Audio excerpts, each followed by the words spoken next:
A tributação dos dividendos das ações e dos fundos imobiliários aparentemente vai se tornar uma realidade. Vamos entender toda essa história com calma. Se você clicou nesse vídeo, você provavelmente já sabe de tudo que está acontecendo. Paulo Guedes entregou na semana passada uma proposta de reforma tributária para ser votada lá no Congresso e nessa proposta tem algumas coisinhas bem desagradáveis para nós, investidores de renda variável. Se você tem ações ou fundos imobiliários na sua carteira de investimentos, saiba que o Paulo Guedes está querendo tributar os seus dividendos. Enfim, você provavelmente já sabe de tudo isso, não tem por que eu estar falando, porque o YouTube já está lotado de vídeos sobre o assunto. E é justamente por isso que eu não queria fazer um vídeo igual a todos os outros. Eu queria fazer algo diferente. É por esse motivo, inclusive, que eu demorei tanto para soltar esse vídeo daqui, mas eu estudei com calma e em detalhes a reforma, a proposta de reforma, melhor dizendo, porque ainda não tem nada aprovado. E eu quero passar aqui junto com você nesse vídeo por todos os pontos da proposta. Vamos entender com calma, em detalhes e na tela do meu computador para eu te mostrar na prática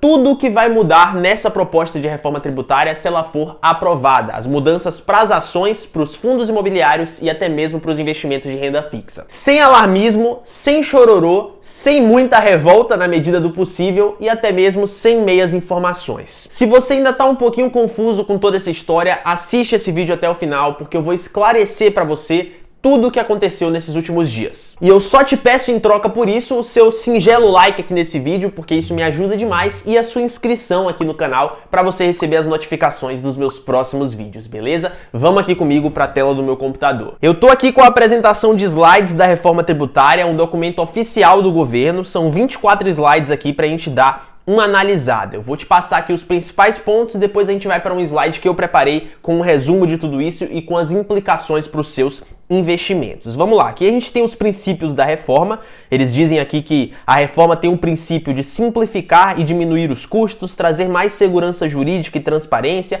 Uma baboseira por completo aqui, é o governo tentando te convencer de que isso é algo positivo, né? Redução de distorções e fim de privilégios, combate à sonegação, enfim, nada de muito importante pra gente, são os princípios da reforma. E eles dividiram aqui essa proposta em 3 partes. Nós vamos ter mudanças em 3 grandes grupos. As mudanças para as pessoas físicas, para as pessoas jurídicas, as empresas e para os investimentos, tanto de renda fixa quanto de renda variável. A gente vai dar uma olhadinha aqui nos principais pontos da pessoa física e da pessoa jurídica, mas vamos focar lá nos investimentos financeiros, que é o que importa pra gente. Começando aqui pela reforma do IR para a pessoa física. O que é que a gente tem aqui? Uma atualização da tabela do imposto de renda pessoa física, que é bem interessante, uma atualização do valor de imóveis, não é relevante aqui para o nosso canal, para investimentos, e a tributação de lucros e dividendos. Esse é o principal ponto dessa primeira parte da reforma. Aqui a gente tem coisas bem interessantes sim nessa reforma. Essa parte da atualização da tabela do imposto de renda é um ponto positivo. Se você quiser dar uma analisada com calma depois, eles vão aqui aumentar a quantidade de pessoas que vão ser isentas do pagamento da declaração de imposto de renda, né? Então, algo bem interessante aqui no meu ponto de vista, menos pessoas vão ter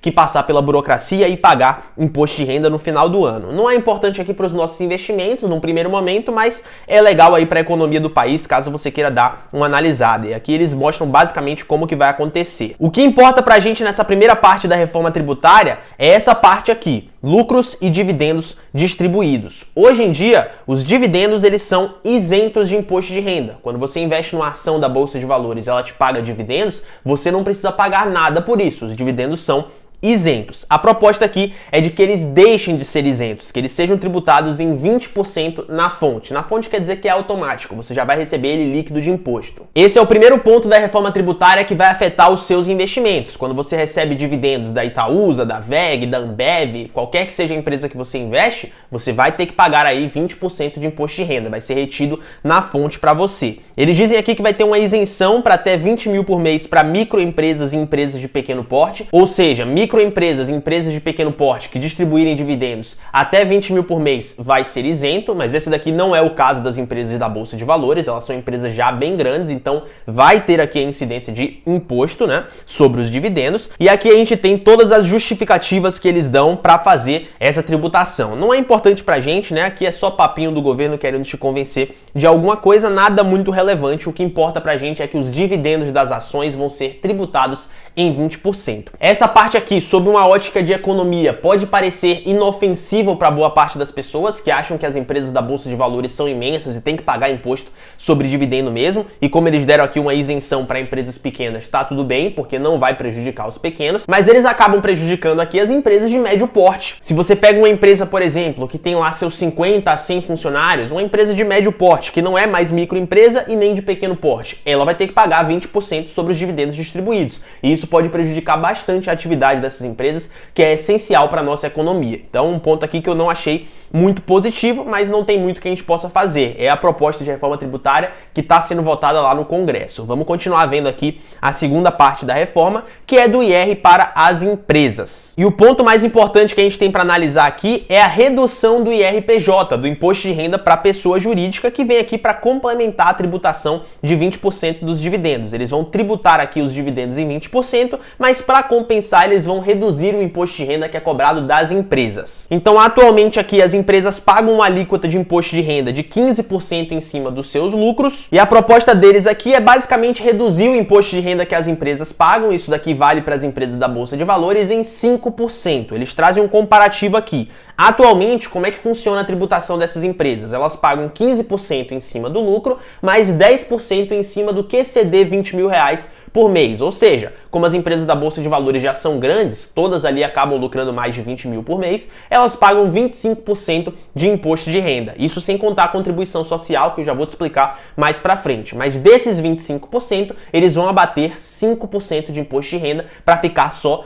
20%. No caso, como considera os 15% inicial, eles vão diminuir de 15% para 10%. É isso que eles estão falando aqui, mas como as empresas da Bolsa de Valores sempre vão ter esses 10% adicionais por causa do lucro acima de 20 mil reais, já que as empresas da Bolsa são grandes, a gente considera aqui que é uma redução de 25% de imposto para 20%. Eles vão fazer uma redução parcial aqui, em 2022 vai ser reduzido aqui só 2,5% e a partir de 2023 vão reduzir os 5% total. Eles trazem aqui o exemplo, se a empresa tem um lucro fiscal de 50 mil, atualmente ela paga 15% em cima desses 50 mil e 10% sobre o que excede 20 mil por mês. E como que vai ficar? Vai ser 10% sobre os 50 mil, mais os mesmos 10% sobre o que excedem 20 mil por mês. Então é um ponto positivo aqui, uma redução da tributação das empresas em 5%. Isso daqui é positivo para as empresas da Bolsa de Valores. Eles estão tributando os dividendos, mas estão compensando aqui, na teoria, através da redução do imposto de renda que é cobrado das empresas. Então, se as empresas pagam menos imposto, na teoria vai sobrar mais lucro para elas, elas podem distribuir mais dividendos. Então, os dividendos vão ser tributados,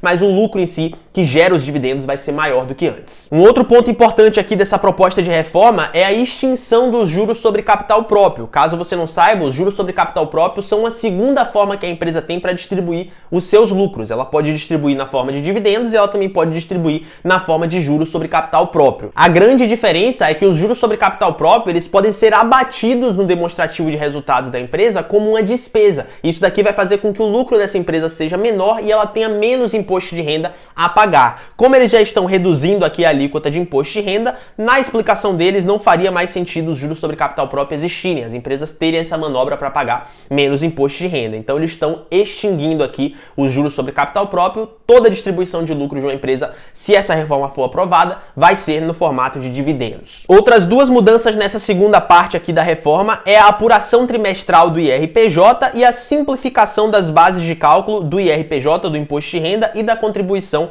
social. Esse ponto aqui da simplificação é excelente. Eles dizem aqui que hoje uma empresa precisa ter dois registros muito diferentes para apurar tributos que são similares, o imposto de renda sobre pessoa jurídica e a contribuição social, e isso daqui é custo para as empresas. Elas têm que ter duas bases de cálculo para pagar um imposto que é muito parecido. Então eles vão simplificar isso daqui para poder ser feito em uma base de cálculo só, e isso representa menos custo para as empresas. Um ponto positivo aqui também. E o outro ponto aqui, que é o da apuração trimestral do IRPJ, é só um detalhe aqui, nada de muito relevante para a gente, né? Eles vão determinar aqui que todas as empresas vão precisar apurar o seu imposto de renda e a sua contribuição social trimestralmente. Atualmente isso pode ser feito de forma trimestral ou anual, e daqui para frente todas as empresas vão ter que fazer de forma trimestral se essa reforma for aprovada. Mas vamos aqui então para o que realmente importa pra gente, a parte que vai tocar os nossos investimentos. Tudo aqui tem relação, a tributação dos dividendos, a redução do imposto de renda das empresas, mas aqui a gente vai ver o que é que muda de fato para o investidor. Eles trazem aqui as mesmas desculpinhas de sempre para ter essa reforma, que na realidade não é nada demais, né? Só um papinho, como eu já falei,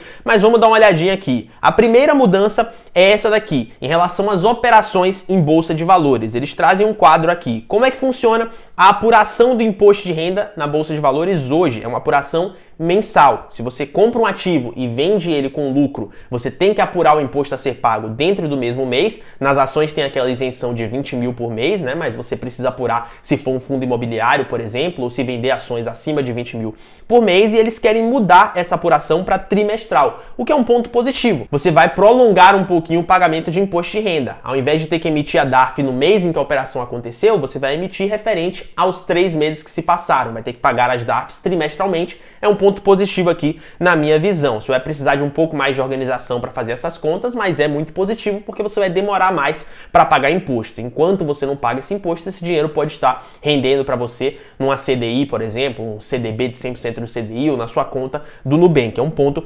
interessante. O segundo ponto que eles pretendem mudar aqui são as alíquotas do imposto de renda. Atualmente, a gente tem uma diversificação, uma confusão gigantesca aqui. Eles cobram 15% em cima do lucro para mercados à vista, a termo, de opções e de futuros, e 20% se for day trade ou fundos imobiliários. Então, se você compra e vende uma ação com lucro acima de 20 mil, atualmente você paga 15% de imposto, se for day trade é 20% e se for um fundo imobiliário é 20%. O que eles querem fazer aqui é unificar essas alíquotas. Todos os mercados vão passar a ser cobrados aí 15% sobre o lucro, seja ação, seja day trade, seja fundo imobiliário, seja futuro, tanto faz. Tudo vai ser 15%. Eu acho que é um ponto positivo também, facilita aqui na hora de você fazer os cálculos. É claro que isso pode ser um incentivo para as pessoas fazerem day trade, já que está tendo uma redução aqui de 5%, mas eu acho que num âmbito geral é algo positivo. E um terceiro ponto de mudança que eles querem fazer aqui é em relação à compensação dos resultados negativos no imposto de renda. Atualmente, como é que funcionam as coisas? As compensações dos prejuízos que você tem no imposto de renda, eles são limitados entre operações de mesma alíquota. Ou seja, se você tem um prejuízo com uma ação, você só pode compensar esse prejuízo com a outra ação, para você não ter que pagar imposto de renda. Você tem prejuízo em uma, teve lucro em outra, para não ter que pagar esse lucro aqui dessa, você pode compensar o prejuízo de uma e zerar. Isso que é a compensação. Mas atualmente só pode ser feito em ativos de mesma classe. Então a ação só pode ser compensada com ação, fundos imobiliários só podem ser compensados com fundos imobiliários, e eles querem mudar isso daqui também. Vai poder ocorrer entre todas as operações, incluindo day trade e cotas de fundos negociadas em bolsa, no caso, os fundos imobiliários. Então, se você teve prejuízo com fundo imobiliário, pode compensar com ação, teve prejuízo com ação, pode compensar com fundo imobiliário, fez day trade, teve prejuízo, pode compensar depois, vai poder compensar com tudo. Eu também acho que é algo positivo aqui para o mercado acionário brasileiro. Se a gente continuar descendo aqui, a gente tem uma mudança positiva também, surpreendentemente. Tem coisas legais nessa reforma, apesar da galera estar batendo muito, tem coisas bem interessantes aqui. A parte dos ativos de renda fixa é uma. Atualmente, eles têm aqui uma alíquota regressiva de imposto de renda conforme o tempo vai passando. Se você investe, por exemplo, num ativo de renda fixa, você tem aqui uma alíquota de 22,5% se você vender nos primeiros 180 dias, 20% para 181 a 360 dias e vai diminuindo aqui até chegar em 15% acima de 720 dias.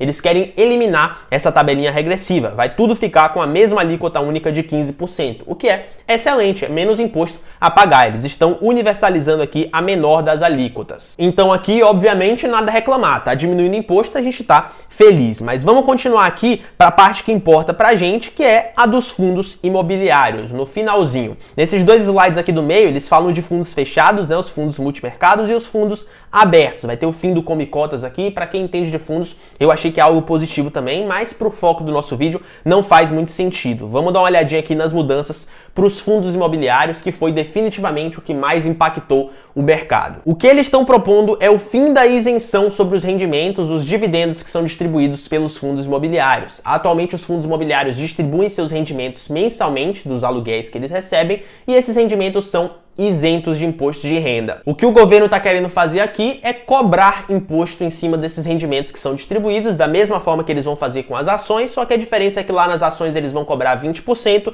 e aqui nos fundos imobiliários eles vão cobrar 15% de imposto sobre os dividendos distribuídos. Uma notícia péssima aqui, sem dúvidas, para o mercado de fundos imobiliários. Aqui ele fala também que o imposto sobre ganho de capital na venda, né, com lucro, vai ser reduzido para 15% também, mas isso daqui a gente já tinha visto naquela tabelinha do início, né, que vai ser aqui reduzido 15% para todos os mercados e os fundos imobiliários estão incluídos nessa nova alíquota. Enfim, a proposta é basicamente essa, é isso que está sendo votado lá no Congresso para ver se vai ser aprovado, e eu preparei aqui também uma apresentação de slides minha, com as minhas opiniões, as minhas impressões sobre as principais informações e principais mudanças dessa reforma tributária. Esse daqui foi um slide que eu preparei, não é do governo, vamos dar uma olhadinha aqui. Eu coloquei o Paulo Guedes sorrindo, que está tributando os nossos investimentos, mas é só uma brincadeira, né? Vamos dar uma olhadinha aqui num resumo do que vai mudar com essa reforma tributária. Eu trouxe aqui as principais mudanças para as ações, para os fundos imobiliários e para os investimentos de renda fixa, que é o que mais importa aqui para o foco do nosso canal, para você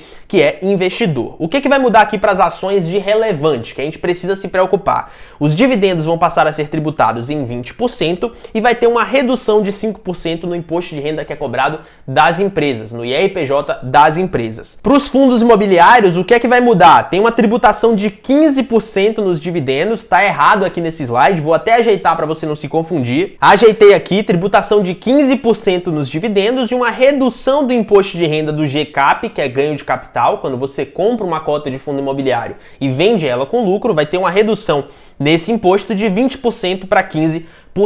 E na renda fixa o que muda é bem positivo para todo mundo, então nem vale a pena a gente comentar, é a redução do imposto de renda do tipo regressivo para 15% quando você vende ali, quando você se desfaz do seu investimento de renda fixa. Beleza? É basicamente isso que vai mudar. Vamos dar uma olhadinha aqui então, dividido em partes, cada um desses pontos. A primeira parte aqui é para as ações, depois a gente vê para os fundos imobiliários e para finalizar no final, como não vale a pena a gente comentar sobre a renda fixa, eu vou dar minha opinião sobre a proposta em si. O que é que eu achei dessa proposta e se eu acho que vai ser aprovada ou não. A primeira parte aqui da tributação das ações, eu trouxe 4 pontos para comentar com você. Eu também vou dividir aqui para a gente comentar sobre cada um com calma. O primeiro ponto é como funciona a tributação das empresas de capital aberto na Bolsa de Valores, para a gente entender se essas mudanças são positivas ou não. O segundo ponto aqui é se esse imposto sobre dividendos de 20% vai funcionar como incentivo para as empresas reinvestirem os seus lucros. O terceiro ponto é se essa tributação é o fim do mundo, será que isso daqui é realmente negativo, vai destruir as ações, a gente vai ver isso daqui. E o quarto e último ponto é se a carga tributária após essa reforma vai ser maior para o acionista do que é hoje, e aí seria algo negativo para você que investe na bolsa. Vamos dar uma olhadinha aqui nesses 4 pontos, começando pelo primeiro, obviamente. Como que funciona a tributação das empresas de capital aberto na Bolsa de Valores? Bom, eu coloquei aqui, essas empresas, as empresas que a gente conhece como sociedades anônimas de capital aberto, elas seguem um regime de pagamento de impostos que é conhecido como lucro real. A gente tem alguns impostos que vão incidir sobre a receita da empresa, o faturamento dela, e outros impostos que vão incidir sobre o lucro que essa empresa tem. Os impostos que incidem sobre a receita são normalmente estaduais ou municipais, e os impostos que incidem sobre o lucro são federais, vão para a federação. Os impostos sobre receita aqui pra gente não importam muito porque eles não vão mudar. O que vai importar pra gente é o imposto sobre o lucro, os impostos federativos que vão pra federação. O que está sendo proposto é o seguinte, a gente tem uma regra atual desses impostos que incidem sobre o lucro, a gente já viu lá na apresentação do governo. A gente tem uma cobrança de 15% de imposto de renda sobre pessoa jurídica, mais 10% sobre o que exceder R$20 mil por mês, e a gente tem aqui um adicional de 9% de contribuição social, o CSLL. Então, atualmente, as empresas pagam uma taxa, uma alíquota de imposto de renda efetiva de 34% sobre o seu lucro. 15% de imposto de renda, mais 10% sobre o que exceder 20 mil por mês, mais 9% de contribuição social. Imposto aqui de 34% sobre o lucro. É o que as empresas da Bolsa de Valores normalmente pagam. O que está sendo proposto por essa reforma tributária é uma redução desses 34% de imposto para 29% e a instauração da cobrança de 20% de imposto sobre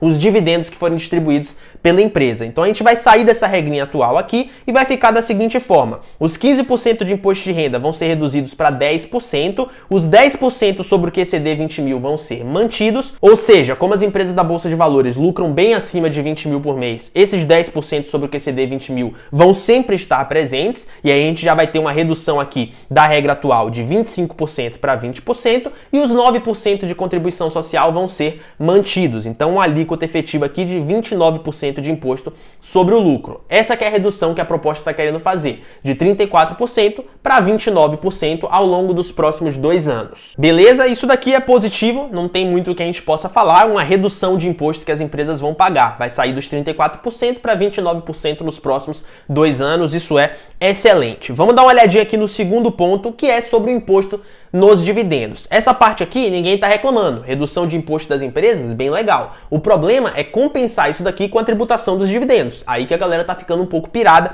e a gente tem que ver isso daqui. Um argumento que as pessoas estão dando, o próprio governo está dando para tributar os dividendos, é que isso vai ser um incentivo para a empresa reinvestir no seu próprio negócio. Como os acionistas vão ter que pagar 20% sobre o que eles receberem de dividendos, para eles e para a empresa vai ser melhor reter esse dinheiro, reinvestir em crescimento ao invés de distribuir. Esse daqui é um argumento que as pessoas estão usando, que isso é um incentivo para a empresa continuar crescendo e fomentar a nossa economia. Bom, eu particularmente acho que isso não faz muito sentido porque não considera a particularidade de cada empresa. A gente tem algumas empresas na Bolsa de Valores que já atingiram um estágio, um platô, em que elas simplesmente não conseguem mais investir de forma eficiente o capital excedente das suas operações. Então, para elas, não é interessante manter o lucro dentro de si, porque elas não têm o que fazer com esse lucro. Para elas, justamente o mais interessante é distribuir esse lucro para os seus acionistas, na forma de dividendos. Então eu acho que isso é um incentivo que não é muito pensado, né? Você não está se preocupando com a particularidade de muitas empresas. Se a gente pega um Ambev da vida, que tem mais de 60% do market share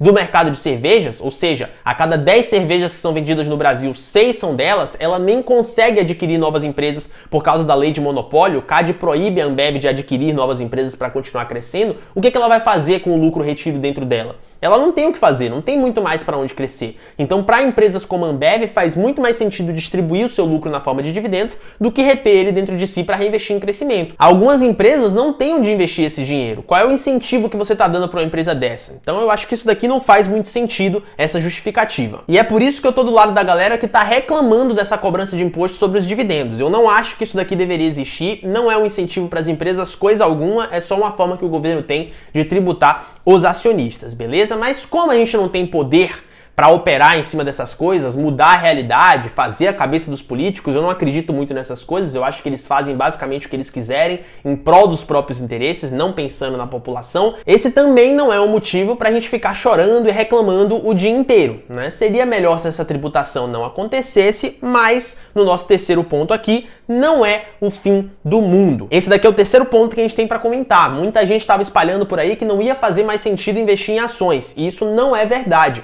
Essa tributação não é o fim do mundo por investimento em bolsa de valores. E por que eu digo isso? Porque as empresas possuem outros mecanismos para gerar valor para os seus acionistas. Se essa proposta realmente for para frente, o que provavelmente vai acontecer é o que acontece lá nos Estados Unidos. Nos Estados Unidos, os dividendos são tributados e as empresas encontraram outros mecanismos para gerar valor para os seus acionistas além dos dividendos, como por exemplo a recompra de ações. A empresa vai no mercado, recompra suas próprias ações e cancela. Essas ações deixam de existir. E quando a gente fala de efeitos práticos, essa recompra de ações tem o mesmo efeito que a distribuição de dividendos, no termo de geração de valor para o acionista. Quando uma ação que você investe te distribui dividendos e você pega esses dividendos e recompra mais ações dessa empresa, você está aumentando a sua participação dentro dessa empresa e passando a ter direito a receber mais parte do lucro. O seu capital ali nessa empresa aumenta, você vai ter mais porcentagem do capital total dessa empresa. A recompra de ações é a mesma coisa. Se uma empresa vai no mercado, recompra ações e cancela essas ações, automaticamente, sem precisar fazer nada, sem precisar comprar mais ações, a sua participação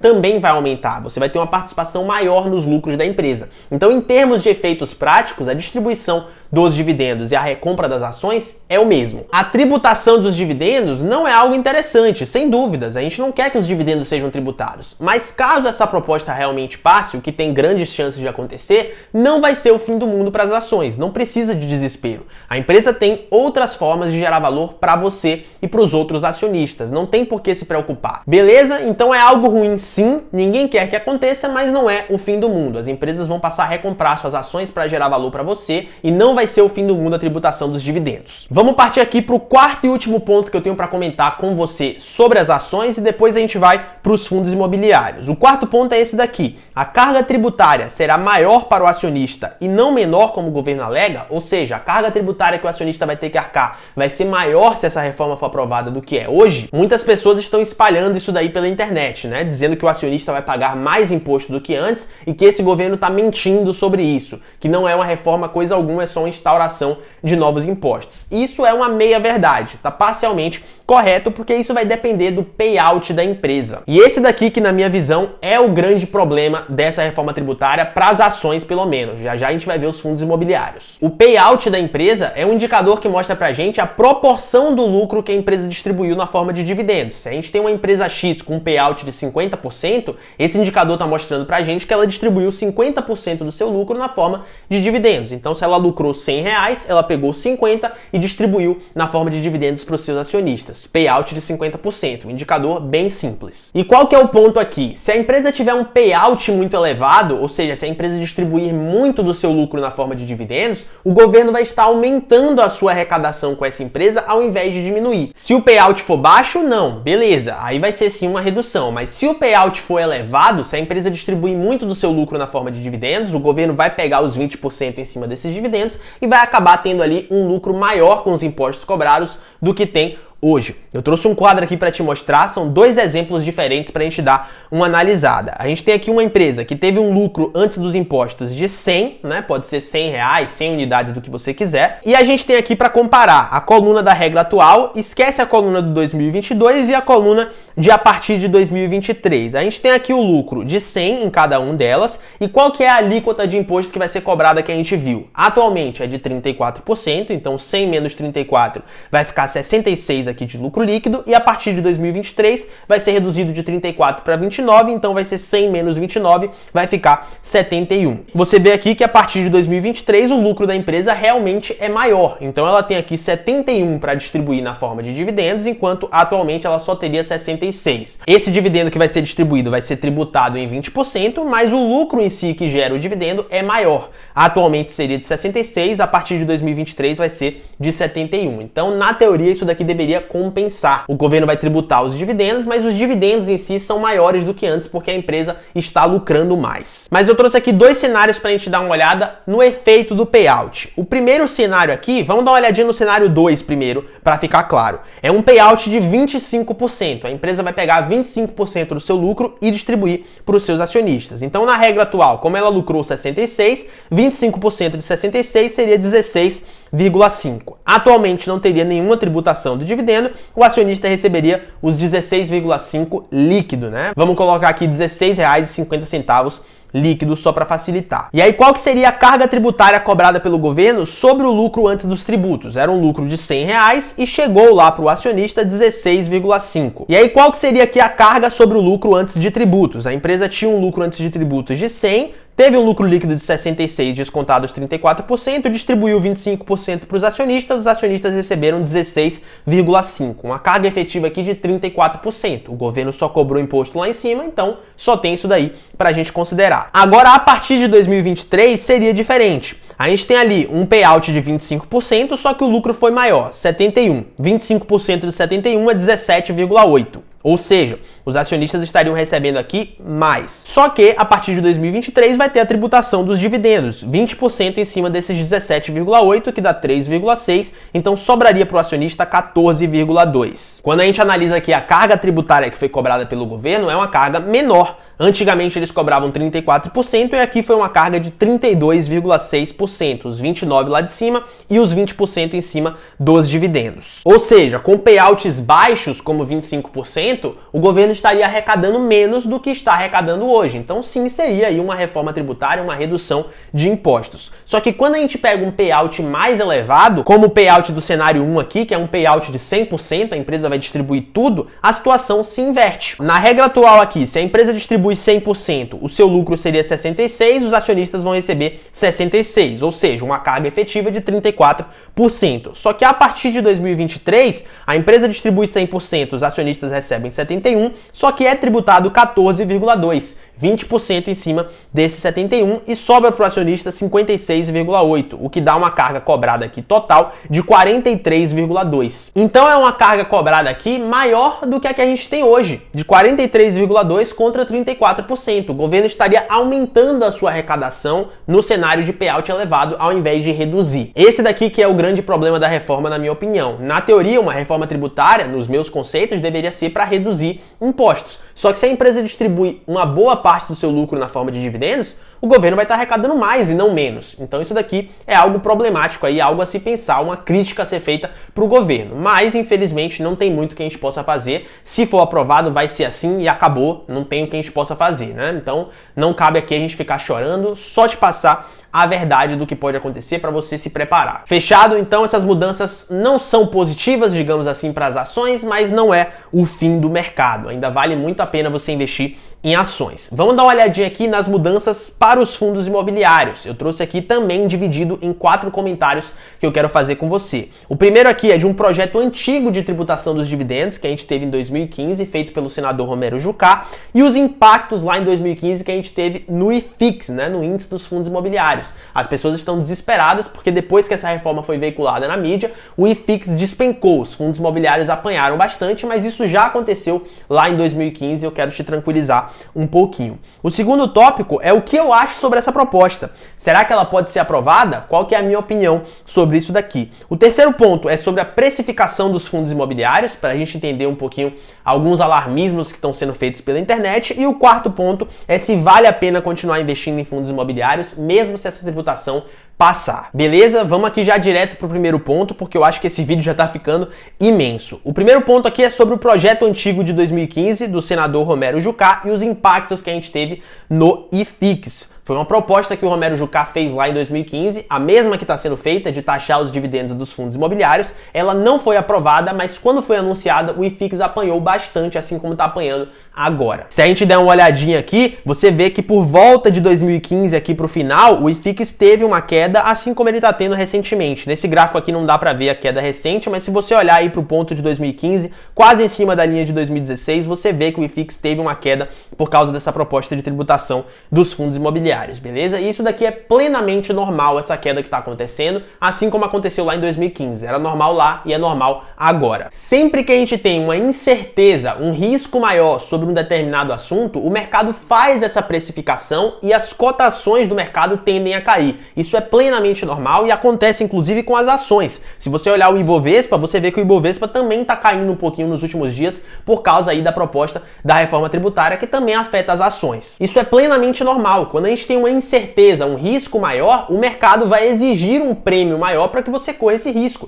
Então é plenamente normal que as cotações despenquem para você comprar mais barato e ter esse prêmio maior. Isso daqui é normal. Como os dividendos dos fundos imobiliários vão ser tributados em 15%, o mercado tende a desvalorizar as atuais cotas dos fundos imobiliários em 15% para fazer essa compensação. Para no final do dia você manter mais ou menos o mesmo retorno sobre o capital investido. Se vai ser tributado em 15% os dividendos, você vai ter que comprar 15% mais barato. É óbvio que essa queda não é imediata, até porque a gente não tem nada confirmado nessa reforma, é só uma proposta, mas caso ela venha a ser aprovada, sob uma ótica de mercado eficiente, é isso que deve acontecer. O mercado deve ajustar essas cotações dos fundos imobiliários em 15% para compensar a tributação dos dividendos em 15%. Como o mercado sempre se antecipa aos acontecimentos, a gente já tem uma parte dessa queda precificada aí no IFIX nos fundos imobiliários, que é a queda que a gente está tendo nos últimos dias. Já caiu aí alguns por cento desses 15% que deve cair se a reforma for aprovada. Beleza? Então esse daqui é um ponto só para te tranquilizar, essa queda é plenamente normal, não tem por que ficar preocupado com isso. Vamos dar uma olhadinha aqui no segundo ponto, que é a minha opinião sobre essa proposta. Será que ela vai ser aprovada? O que é que eu acho sobre tudo isso? Bom, eu particularmente acho que a reforma, do jeito que ela está sendo proposta, é muito difícil de ser aprovada. Você taxar os fundos imobiliários não é algo muito simples, a gente tem a prova, o Romero Jucá tentando isso em 2015 e já tiveram outros projetos projetos também aí na história do Brasil, se eu não me engano. Não é muito fácil você taxar os fundos imobiliários, porque eles são fundamentais para a indústria de construção civil. Eles são veículos que estimulam a construção civil. E só para você ter uma noção, as atividades de incorporação civil representam mais de 30% das nossas indústrias e cerca de 6, 7, 8% mais ou menos do nosso PIB. Então é uma atividade essencial para a nossa economia. E é por isso que a gente tem vários veículos que incentivam essas atividades, como os CRIs, as LCIs e os próprios fundos imobiliários. Então não é a coisa mais simples do mundo você tributar os fundos imobiliários. Não é tão fácil assim, por isso que eu acho que do jeito que está sendo proposto, essa reforma não vai passar. Beleza? Mais um ponto aqui para te tranquilizar também. Eu tô vendo que tem muita gente preocupada com isso, mas não tenho como prever o futuro, então só nos resta aguardar. Essa é só a minha opinião, não leve isso como uma verdade absoluta. Mas para a didática do vídeo continuar fluindo aqui, vamos ignorar essa minha opinião, essa dificuldade e vamos supor que já está quase certo, que essa proposta vai ser aprovada.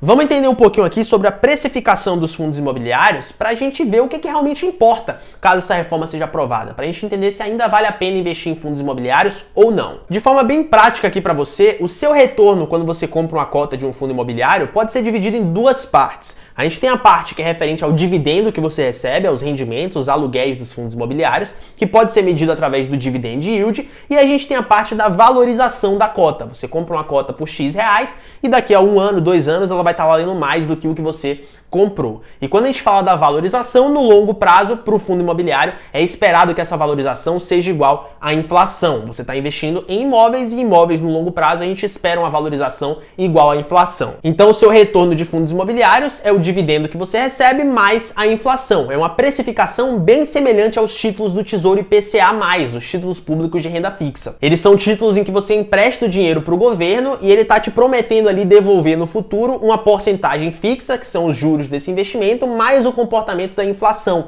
o IPCA, o índice da inflação. Então você recebe 5%, por exemplo, mais inflação, 3% mais inflação. Esse é o Tesouro IPCA+. É uma precificação aqui bem semelhante à dos fundos imobiliários. Nos fundos imobiliários você recebe dividendo mais IPCA, mais inflação, que é a valorização da cota. No Tesouro IPCA+, você recebe os juros, mais inflação também. E aí o que acontece é o seguinte, como os fundos imobiliários são ativos mais arriscados do que a renda fixa, do que o Tesouro IPCA+, os títulos públicos, o mercado exige um prêmio de risco para valer a pena você investir num fundo imobiliário. Como não dá para mexer na inflação, o mercado vai exigir esse prêmio de risco sobre os dividendos do fundo imobiliário, sobre o dividend yield. Basicamente aqui, no longo prazo, a gente espera que o dividend yield dos fundos imobiliários seja maior do que os juros do Tesouro IPCA+, a parte fixa do Tesouro IPCA+. É assim que a precificação dos fundos imobiliários é dada no mercado. E o ponto que eu quero passar para você aqui é o seguinte, essa relação do dividend yield do fundo imobiliário ser maior do que os juros do Tesouro IPCA+, para ter esse prêmio de risco, ela tende a acontecer no longo prazo com tributação dos dividendos ou sem tributação dos dividendos. Se essa reforma passar, o que vai acontecer? O mercado vai ajustar essas cotas desses fundos imobiliários, os preços dessas cotas, de forma que essa proporção se mantenha, de forma que o seu retorno sobre o capital investido continue superando os juros do Tesouro IPCA+, para manter o prêmio de risco. Então, com os dividendos dos fundos imobiliários tributados, você vai receber menos dividendos, mas a cota do fundo imobiliário em si também vai passar a custar menos, de forma que o dividend yield vai manter esse prêmio de risco sobre o Tesouro IPCA+, sobre a renda fixa. Essa é a precificação dos fundos imobiliários. Entendido? Tem muita gente por aí repetindo que essa tributação vai matar a indústria de fundos imobiliários, mas isso não é uma verdade. A precificação dos fundos imobiliários vai tender aí à acomodação. O mercado vai acomodar os preços dos fundos imobiliários de forma que o prêmio de risco se mantenha, de forma que você compra o fundo imobiliário e ele continue te rendendo ali um prêmio pelo risco que você está correndo acima do Tesouro IPCA+.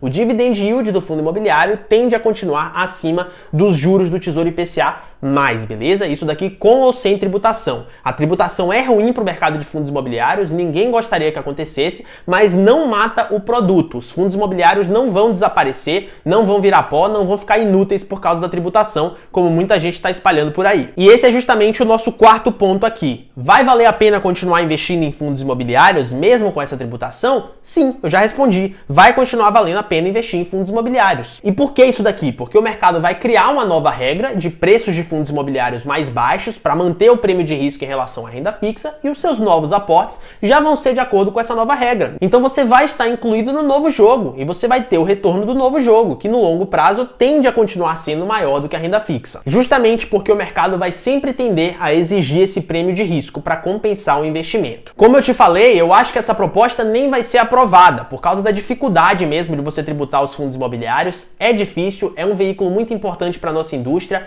não é uma arrecadação muito relevante, porque pouquíssimas pessoas investem em fundos imobiliários, então eu acho que não é uma proposta tão fácil de ser passada assim nos moldes em que ela foi entregue. Mas se por algum acaso ela for aprovada, ainda assim não é o fim do mundo para os fundos imobiliários. Esse é o recado que eu tenho para te dar. Vai continuar valendo a pena investir nos fundos imobiliários e eu trouxe aqui um estudo para te mostrar. Não sei se a qualidade aqui vai estar muito boa no vídeo, porque tá um pouco embaçado aqui, eu não achei uma foto com muita qualidade, mas esse daqui é um gráfico que simula o retorno que a gente tem do IFIX, do nosso índice de fundos imobiliários, descontados 15% da tributação dos dividendos. O IFIX aqui é a linha azul, que tá lá em cima, inclusive acima do CDI e acima do Ibovespa, e a gente tem aqui na linhazinha vermelha o IFIX descontados 15%, ou seja, considerando só 85% dos retornos, e ainda assim ele está acima do CDI e acima do Ibovespa. Então não vai matar o produto. Ainda vai valer a pena você investir em fundos imobiliários no longo prazo, como a gente vê aqui por esse gráfico. A tributação dos dividendos dos fundos imobiliários é ruim, ninguém quer que aconteça, mas não vai destruir o produto. Ainda vai fazer muito sentido investir em fundos imobiliários aí na sua carteira. Fechado, esses daqui que são os pontos que eu queria te passar sobre ações e fundos imobiliários, e vamos finalizar aqui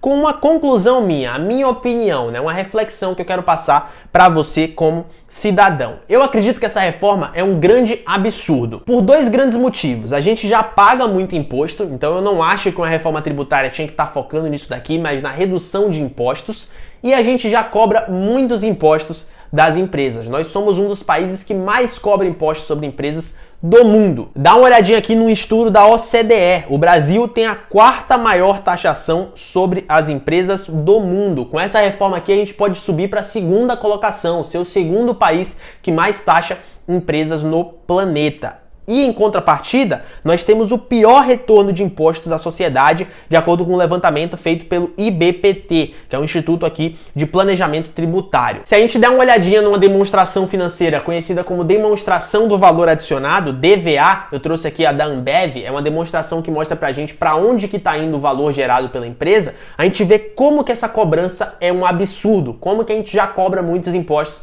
sobre as empresas, tanto sobre receita, quanto lucro, quanto consumo, todos os impostos que dão para ser cobrados. A Ambev aqui no ano de 2020 gerou um valor adicionado de 33,1 bilhões, é a primeira linha aqui. Desses 33,1, 2 bilhões foram para o seu pessoal, através de remuneração de salários dos seus funcionários e por aí vai. Aqui embaixo, 2,8 bilhões foram de remuneração de capitais de terceiros, pagamento de dívidas, por exemplo, que a empresa tem. 11,37 bilhões foram para remuneração de capitais próprios, foram para os acionistas da empresa, através do recebimento de dividendos e por aí vai. Remuneração para os acionistas em si, e 16,8 bilhões foram aqui para impostos, taxas e contribuições. Ou seja, dos 33,1 bilhões gerados pela Ambev em 2020, 16,8 bilhões foram para o governo. Isso daqui é um absurdo, a gente já cobra muito imposto sobre as empresas e eu não acho que a reforma tributária tinha que estar focando nisso, mas realmente em uma reforma, em simplificação. As empresas já gastam muito para conseguir pagar os seus impostos, conseguir organizar. Muitas vezes as empresas pagam impostos errados porque é muito complicado,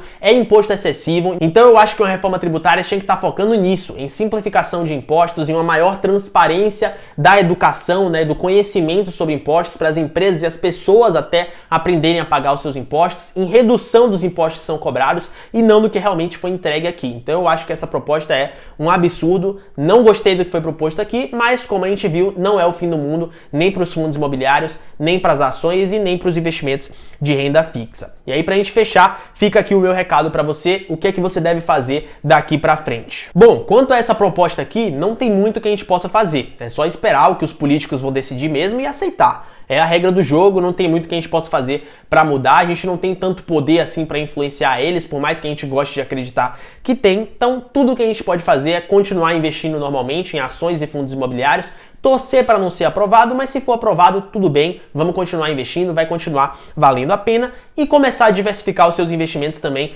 no exterior. Não porque os investimentos aqui vão parar de valer a pena, mas porque a insegurança jurídica que a gente tem aqui no Brasil é gigantesca, então é essencial você ter uma diversificação do seu patrimônio lá no exterior. Até um mês atrás, isso daqui não estava nem no ar. Hoje, muita coisa pode mudar a partir do dia que essa reforma for aprovada. Então é uma insegurança jurídica gigantesca que no futuro pode vir a prejudicar de forma mais intensa os seus investimentos, e seria muito bom, caso isso acontecesse, você ter uma parte do seu patrimônio lá fora, no exterior. Então fica aí a minha recomendação para você. Continue investindo normalmente, sem medo, em ações, em fundos imobiliários, em renda fixa, e comece a diversificar lá no exterior se você ainda não investe. Fechado? Então espero que você tenha gostado desse vídeo, que eu tenha conseguido clarear aí a sua mente. Vou te pedir aqui mais uma vez, se você gostou, deixa um like e se inscreve no canal, você me ajuda demais e também passa a receber as notificações dos meus próximos vídeos. Se você foi com a minha cara, quer me acompanhar nas outras redes sociais, começa a me seguir lá no Instagram também, porque foi a galera do Instagram que me pediu para gravar esse vídeo. Eu nem tava querendo soltar, porque eu não gosto muito de comentar sobre essas propostas, eu ia deixar para gravar se realmente fosse aprovado, porque aí se tivesse alguma mudança também eu poderia falar sobre as mudanças, não ficar só na especulação como a gente ficou aqui nesse vídeo, mas como me pediram muito lá no Instagram,